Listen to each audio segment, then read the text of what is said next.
Energy crisis in Pakistan. ठीक है, तो अब पहले सबसे पहले मैं आप लोगों को करंट सिनेरियो बताऊं एनर्जी क्राइसिस का, कि किस करंटली क्या है। एनर्जी क्राइसिस का मतलब ये है कि आप लोग मतलब जो एनर्जी प्रोड्यूस हो रही है वो कंट्री की नीड को सेटिस्फाई नहीं कर रही है, यानी कि जो रिक्वायर्ड नीड है वो पूरी नहीं होना। तो ये चीज है एनर्जी क्राइसिस। ठीक है, पाकिस्तान इकोनॉमिक सर्वे 2019 और 2020 की जो रिपोर्ट आई उसके मुताबिक पाकिस्तान में एनर्जी की कैपेसिटी है, यानी जो एनर्जी प्रोड्यूस हो रही है वो हो रही है 37,402 मेगावाट्स। यानी कि ये जो है ये एनर्जी प्रोडक्शन है, जो हमारे पास डिफरेंट एनर्जी प्रोजेक्ट्स हैं उनसे इतनी एनर्जी प्रोड्यूस हो रही है। ठीक है, और उसके अलावा एक मिनट रुके जी, और मैक्सिमम डिमांड हमारे पास है 25,000 मेगावाट्स की। ठीक है, और जनरेट हमारे पास कितनी हो रही है 37,000 मेगावाट, और डिमांड हमारे पास है 25,000 मेगावाट्स। ठीक है, तो अगर 37 में से 25 माइनस करें तो हमारे पास कितनी एनर्जी सरप्लस में होनी चाहिए असूलन? 37,000 माइनस 25,000 कितने होते हैं? 12,000। ठीक है, हमारे पास इतनी एनर्जी सरप्लस में होनी चाहिए, जबकि हमारे पास ऐसा नहीं है। हमारे पास जो एनर्जी ट्रांसमिट होती है वो होती है सिर्फ 22,000 मेगावाट। तो ये बाकी की एनर्जी कहाँ गई? वो सारी की सारी एनर्जी जाती है लॉसेस में। ठीक है, तो उसकी वजह से हमारे पास डेफिसिट आ जाता है, क्योंकि हमें रिक्वायर्ड कितनी है 25,000 और मिल रही है 22,000, तो 3,000 मेगावाट्स का डेफिसिट यानी कि कमी आ जाती है एनर्जी की। ठीक है, तो ये एनर्जी का करंट सिनेरियो। उसके बाद पाकिस्तान का एनर्जी मिक्स कितना है? अब एनर्जी मिक्स कहते किसको है? एनर्जी मिक्स का मतलब है कि जितनी भी टाइप्स ऑफ एनर्जी हैं उन सबको मिला के जो नेट एनर्जी हमें मिलती है उसको कहते हैं एनर्जी मिक्स। अब एनर्जी के आप लोगों को पता है डिफरेंट सोर्सेज हैं, सॉरी डिफरेंट रिसोर्सेज हैं। अब हमें एनर्जी मिलती है कोल से, हमें हाइडल एनर्जी पानी से मिलती है, ऑयल से हमें एनर्जी मिलती है, हमें गैस से एनर्जी मिलती है, हमें रिन्यूएबल एनर्जी जो है वो न्यूक्लियर से मिलती है। ठीक है, सोलर से मिलती है, हाइडल जो है वो भी रिन्यूएबल एनर्जी रिसोर्स है। ठीक है, अब एनर्जी के भी दो तरह के रिसोर्सेज होते हैं, एक रिन्यूएबल एनर्जी रिसोर्सेज, एक नॉन रिन्यूएबल एनर्जी रिसोर्सेज।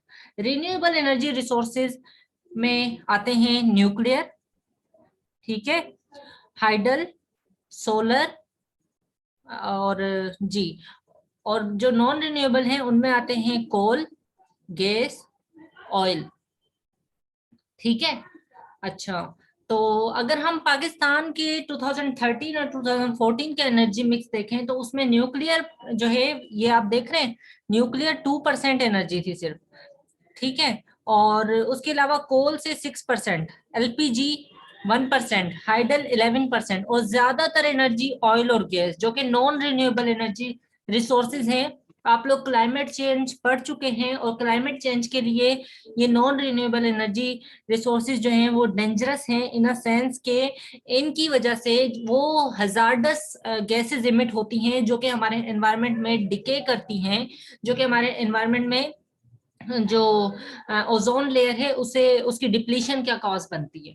ठीक है, तो ये देखें 2013 में हमारे 47% और 33%, यानी इतनी ज्यादा हम नॉन रिन्यूएबल एनर्जी रिसोर्सेज पे रिलाई कर रहे थे।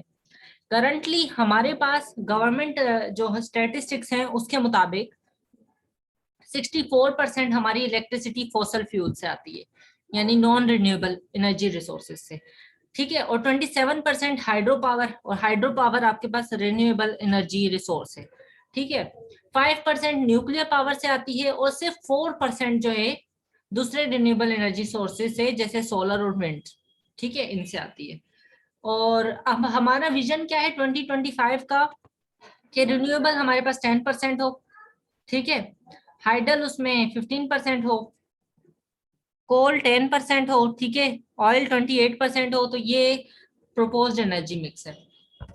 उसके बाद पाकिस्तान में एनर्जी क्राइसिस की ओरिजिन किस तरीके से हुई, कहां से ओरिजिनेट हुए? एक मिनट रुके आप लोग, स्टार्ट करते हैं। तो पाकिस्तान में क्या होता है कि एनर्जी सेक्टर को ना, इस पे पॉलिटिक्स बड़ी खेली गई है। ठीक है, जो वर्ल्ड बैंक रिपोर्ट आई थी 1960s में, उसने बताया कि पाकिस्तान में डैम को बिल्ड करने की बहुत जरूरत है। और तब हमारा कालाबाग डैम प्रोजेक्ट भी स्टार्ट हुआ। ठीक है, 60s से हमारे डैम के कंस्ट्रक्शन स्टार्ट हो गई, जिसमें 67 में हमारा मंगला डैम बना और 76 में तरबेला डैम। 67 में मंगला डैम और 76 में तरबेला डैम। अब 70s में एडिशन ऑफ न्यूक्लियर एनर्जी हमारे पास हो गई, यानी यहां से हमारे पास न्यूक्लियर एनर्जी जनरेट होना भी शुरू हो गई। ठीक है, 90s में हमारे साथ क्या होता है कि एनर्जी शॉर्टेज हो जाती है। किस वजह से? क्योंकि पॉपुलेशन बहुत इंक्रीज हो जाती है। तो इस वक्त क्या होता है कि हमारे पास 60% हाइड्रो पावर पे आ जाते हैं हम। ठीक है, और 40% हम थर्मल और न्यूक्लियर पे आ जाते हैं। अब थर्मल में ऑयल और गैसेस दोनों आती हैं। ठीक है, फिर उसके बाद क्या होता है कि हम इस वक्त इंस्टॉल कैपेसिटी कितनी होती है? 11,000 मेगावाट्स। ठीक है, और फिर हम क्या करते हैं? एमओयू साइन करते हैं, मेमोरेंडम ऑफ अंडरस्टैंडिंग। ठीक है, एमओयू साइन करते हैं जिसके मुताबिक एक प्लान होता है, एक एनर्जी कन्वर्सेशन प्रोग्राम 1994। ठीक है, एनर्जी कन्वर्सेशन प्रोग्राम 1994। अच्छा, इसमें क्या होता है? हम आईपीपीज कहते हैं इंडिपेंडेंट पावर प्लांट्स। ठीक है, इंडिपेंडेंट पावर प्लांट से हम कहते हैं कि आप लोग हमें एनर्जी जनरेट करके दें। ठीक है, तो वो क्या करते हैं आईपीपीज? वो एनर्जी तो जनरेट करते हैं, लेकिन मतलब उनको प्रॉफिट बहुत ज्यादा मिलता है, उनको मोस्ट फेवरेबल कंडीशंस मिलती है। ठीक है, तो वो 70% थर्मल पे आ जाते हैं और 30% हाइड्रो पावर पे आ जाते हैं, इंपोर्टेड फ्यूल। जो अब यहाँ पे क्या हुआ, 70% थर्मल पे आने का मतलब ये कि हम फ्यूल इंपोर्ट कर रहे हैं अपनी कंट्री में। फ्यूल इंपोर्ट करना मतलब कि नॉन रिन्यूएबल एनर्जी क्रिएट करना, जनरेट करना। ठीक है, 70% थर्मल पे आ गए, 30% हाइड्रो पे आ गए। ठीक है, अब ये 13,000 मेगावाट के 70 मेमोरेंडम ऑफ अंडरस्टैंडिंग साइन किए थे। ठीक है, कि हम 13,000 मेगावाट की एनर्जी प्रोड्यूस करेंगे। और 19 प्रोजेक्ट्स इनिशिएट हुए, उनकी इंस्टॉल कैपेसिटी थी 3,158 मेगावाट्स, और उस पर इन्वेस्टमेंट कितनी हुई? 4 बिलियन डॉलर। ठीक है, और जिसके नतीजे में कितनी एनर्जी जनरेट हुई? 5,677 मेगावाट्स। फिर 2005 तक हमारे पास एनर्जी सरप्लस में थी, और 2005 में हमारी एनर्जी का सरप्लस कितना था? 450 मेगावाट्स। अब सरप्लस का मतलब ये है कि एनर्जी हमें डिमांड से ज्यादा मिले।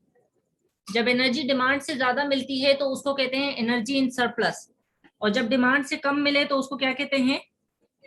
Deficit energy. ठीक है, तो या फिर शॉर्टफॉल। अच्छा, तो यहाँ पे हमारे पास 450 मेगावाट्स का सरप्लस आया। ठीक है, फिर 2007 में हमारे पास यहाँ से एनर्जी क्राइसिस स्टार्ट होने लग गए। हमारे पास पहले 2500 मेगावाट्स का शॉर्टफॉल हुआ, यानी हमारे पास इतनी एनर्जी डेफिसिट थी। फिर उसके बाद